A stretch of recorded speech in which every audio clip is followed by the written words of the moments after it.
2020 best rivalry of the year goes to Drew McIntyre versus Randy Orton. हाँ guys, आज की video में ये डिस्कस करने वाले हैं Drew McIntyre versus Randy Orton के गोल्डन राइवलरी के बारे में। यानी गाइज एक छोटी सी हम लोग फ्लैशबैक में जाएंगे और ये डिस्कस करेंगे कि इस राइवलरी में हमें क्या क्या देखने को मिला। तो गाइज वीडियो काफ़ी इंटरेस्टिंग हो सकती है और साथ में मैं अपना पर्सनल ओपिनियन भी दूंगा कि ये राइवलरी मुझे कैसा देखने को मिला।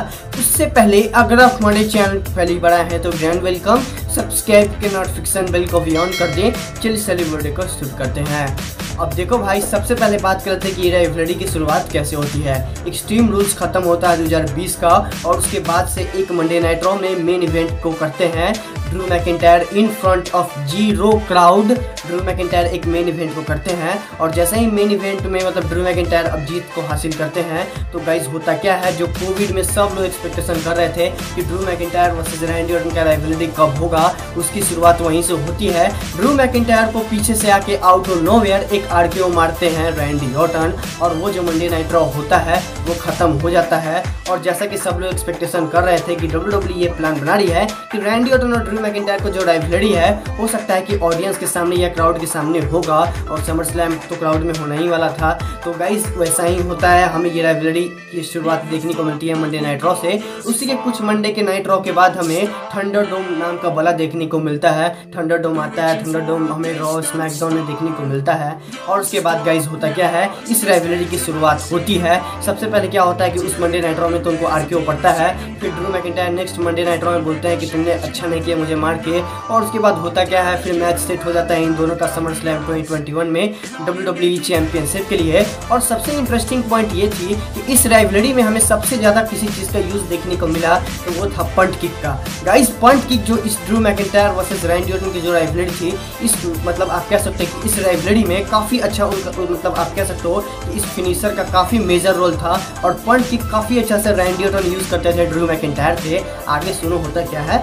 उसके बाद होता यूँ है कि मतलब ड्रू मैकिंटायर रैंडी ऑर्टन का समर स्लैम में मैच होता है। सब लोग एक्साइटेड रहते हैं कि वर्चुअल फैन आने वाले हैं और पूरा हम लोग को तो ये देखने को मिलता है कि फैन सब मतलब अपना पूरा एक्सप्रेशन दिखाते हैं एरिना में कि हाँ चलो ये मैच तो हो रहा है। ड्रू मैकिंटायर रैंडी ऑर्टन का मैच होता है, उस मैच को रैंडी ऑर्टन हार जाते हैं और सब लोग का जो एक्सपेक्टेशन रहता है उसका एल लग जाता है कि ड्रू मैकिंटायर तो जीत गए, रैंडी ऑर्टन हमारे चैंपियन नहीं बने।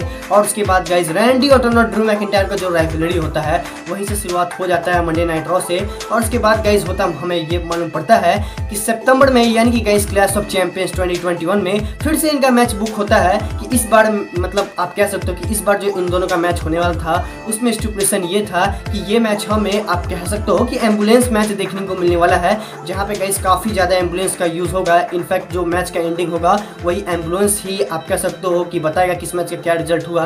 तो होता यूँ है कि फिर ये मैच अनाउंस होता है एक मंडे नाइट रॉ में। फिर इनकी राइवलरी चलती है नॉर्मल से मंडे नाइट रॉ में, वो भी थंडरडोम में in front of zero crowd. तो होता यूँ है कि मैच स्टार्ट मतलब आप कह सकते हो कि राइवलरी स्टार्ट होता है। मैच तो क्लैश ऑफ चैंपियंस में होता है, मैच का आप कह सकते हो कि बिल्डअप काफ़ी अच्छा रहता है। कभी मंडे नाइट रॉ में हमें ये मालूम पड़ता है कि ड्रू मैकिंटायर काफ़ी ज़्यादा क्लेमोर किक मारते हैं और कभी रैंडी ऑर्टन भी पंट किक मारते हैं। लेकिन गाइस सबसे इंटरेस्टिंग चीज़ ये थी, एक मंडे नाइट रॉ में ड्रू मैकिंटायर को रैंडी ऑर्टन ने 3 पंट किक मारा था और 3 पंट किक मारने के बाद थोड़ा सा इंजर्ड भी हो गए थे ड्रू मैकिंटायर। और उसके बाद गाइस हमें ये मालूम पड़ता है कि जब मतलब आप कह सकते हो कि 2 या 3 वीक के बाद फिर ड्रू मैकिंटायर रिटर्न करते हैं और रिटर्न करते करते वो चीज़ को बदला लेके वो उनको 3 क्लेमोर किक मारते हैं और वो जो आप कह सकते हो कि जो पॉइंट रहता है वो इसको इक्वल कर देते हैं। फिर क्लैश ऑफ चैंपियंस में मैच स्टार्ट होता है और मैच में हमें ये मालूम पड़ता है in front of zero crowd Drew McIntyre ने नहीं बल्कि रैंडी ऑर्टन ने जितने भी लेजेंड पे अटैक किया था वो सारे लेजेंड बदला लेते हैं और किसी से नहीं बल्कि गाइज रैंडी ऑर्टन से काफ़ी अच्छा तरीके से वो लोग बदला लेते हैं और सब लोग आप कह सकते हो कि बारी बारी से लेते हैं उनसे बदला। और फिर इस मैच को भी रैंडी ऑर्टन हार जाते हैं। फैन का जो एक्सपेक्टेशन रहता है वो आउट ऑफ कंट्रोल चला जाता है कि आखिर ये कब बनेंगे चैंपियन। और उसके बाद गाइज होता क्या है, क्लैश ऑफ चैंपियंस के बाद कुछ मंडे नाइट रॉ में आप कह सकते हो कि 2 या 3 वीक के मंडे नाइट रॉ में फिर से इन दोनों का मैच अनाउंस होता है कि हेल इन अ सेल 2021 में हमें WWE चैंपियनशिप के लिए मैच देखने को मिलने वाला है। और गाइज होता क्या है, समर स्लैम में क्लैश ऑफ चैंपियंस में और हेल इन अ सेल में काफ़ी सारे क्रिएटर उनको चैंपियन बनाते हैं। तो क्लैश ऑफ चैंपियंस में और समर स्लैम में जो मतलब काफ़ी लोग जो चैंपियन बनाए उनके तो एक्सपेक्टेशन का एल लग गया, लेकिन लेकिन उन्होंने माल छाप लिया। लेकिन उनके माल छापने का टाइम तो अब आ गया था जब हमें ये देखने को मिला कि समर स्लैम के बाद, क्लैश ऑफ चैंपियंस के बाद हेल इन अ सेल में इन दोनों का मैच बुक हो चुका है। और गाइस किसी ने भी एक्सपेक्टेशन नहीं किया था कि रैंडी ऑर्टन उनके ड्रू मैकिंटायर के क्लेमोर किक को काउंटर करके एक आरकेओ मार के, मतलब उतना अच्छा तरीका से वो आरकेओ भी नहीं था, लेकिन फिर भी इस मैच को जीतते हैं। और गाइस हेल इन अ सेल में जो उनकी हंसी रहती है, वो हंसी देख के जितने भी फैन रहते हैं जो पिछले 8 या 9 महीने से आप कह सकते हो कि क्राउड को नहीं देख रहे थे और जो टीवी में देख रहे थे, और WWE के जो भी फैन भी थे वो काफ़ी घट गए थे। वो काफ़ी खुश होता है कि चलो भाई रैंडी ऑर्टन चैंपियन तो बन गया। लेकिन गाइस रैंडी ऑर्टन को ज़्यादा दिन तक चैंपियन नहीं रहते हैं। फिर आते हैं फिंड आके अपना मतलब पूरा ड्रामा करते हैं रैंडी ऑर्टन के चैंपियनशिप में। और गाइस होता क्या है, फिर रैंडी ऑर्टन समर स्लैम के, आप कह सकते हो कि समर स्लैम नहीं बल्कि सर्वाइवर सीरीज से एक वीक पहले अपना चैंपियनशिप को हार जाते हैं। फिर फिंड वर्सेस रैंडी ऑर्टन का हमें राइवलरी देखने को मिलता है। लेकिन गाइस जो रैंडी ऑर्टन वर्सेस आप कह सकते हो कि जो ड्रू मैकिंटायर को जो राइवलरी था, वो राइवलरी काफ़ी अच्छा था। और मैं अपना पर्सनल थिंकिंग बताऊँ तो वो राइवलरी कैसा था। देखो भाई, जब से मान लो कि अप्रैल में तो हमें रेसलमेनिया 36 देखने को मिला। 36 के बाद ड्रू मैकिंटायर के हर पेपर व्यू में नए नए ओपोनेंट आए। एक्सट्रीम रूल्स में Dolph Ziggler, money in the bank में सेथ रॉलिंस, उसके बाद काफ़ी सारे पेपर व्यू में आए, मुझे नाम याद नहीं आ रहा क्योंकि बहुत सारे ओपोनेंट्स थे उनके। तो उसके बाद हुआ यूँ कि चलो अब तो ये राइवलरी एंड हो चुका है। लेकिन फिर भी गाइस जो ये राइवलरी था, जब हमें ये देखने को मिला और जब वो आरकेओ मारे थे रैंडी ऑर्टन ने ड्रू मैकिंटायर को मेन इवेंट में, तो वो मुझे काफ़ी अच्छा लगा। और मैं अपने पर्सनली थिंकिंग बताऊँ इस राइवलरी के बारे में, तो ये राइवलरी मुझे काफ़ी अच्छी लगी।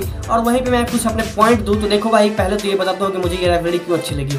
पूरे कोविड में, यानी कि आप कह सकते हो कि ऑल ओवर द वर्ल्ड में जब लॉकडाउन चल रहे थे तो WWE में इतना कुछ खास हो नहीं रहा था। खास करके रॉ की तो अभी भी बुरी हालत है, उनकी तो रेटिंग आ नहीं रही है। लेकिन हाँ, थोड़ी मोड़ी बूस्टअप हुई है उनकी रेटिंग में, हो सकता है कि लेसनर आएंगे तो बढ़ जाएगा।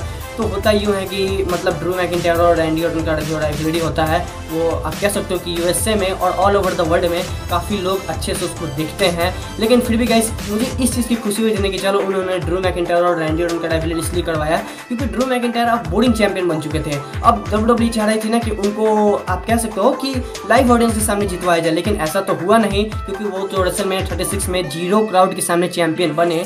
लेकिन फिर भी ये जो राइवलरी था वो काफ़ी अच्छा राइवलरी था। इस राइवलरी में काफ़ी अच्छा से लेजेंड को भी यूज़ किया गया और रैंडी ऑर्टन को भी और ड्रू मैकिंटायर को भी। लेकिन गाइस सबसे अच्छा इस राइवलरी में किसी चीज़ का यूज़ हुआ है तो वो है पंट किक। पंट किक को मतलब आप कह सकते हो कि हर जगह यूज़ किया गया है।